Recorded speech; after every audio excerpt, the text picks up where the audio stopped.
கர்த்தருடைய பரிசு நாமத்திற்கு ஸ்தோத்திரம். இன்றைய நாளுக்கான தேவ வார்த்தை ஏசாயா 44 அதிகாரம் 21, 24 மற்றும் 25 வசனங்கள். யாக்கோபே, இஸ்ரவேலே, இவைகளை நினை. நீ என் தாசன், நான் உன்னை உருவாக்கினேன்.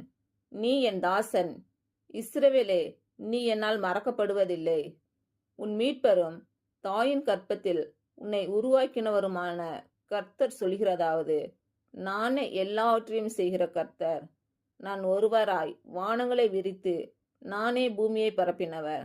நான் கட்டுக்கதைக்காரரின் குறிகளை அபத்தமாக்கி குறி சொல்கிறவர்களை நிர்மூடராக்கி ஞானிகளை வெட்கப்படுத்தி அவர்கள் அறிவை பைத்தியமாக பண்ணுகிறவர். இன்று பிறந்த நாள் மற்றும் திருமண நாள் காணும் அனைவருக்கும் இயேசு கிறிஸ்து நாமத்தினாலே வாழ்த்துக்கள். கர்த்தர் உங்கள் பலவீனங்களை மாற்றி உங்களுக்கு பலத்தை கட்டளையிடுவாராக.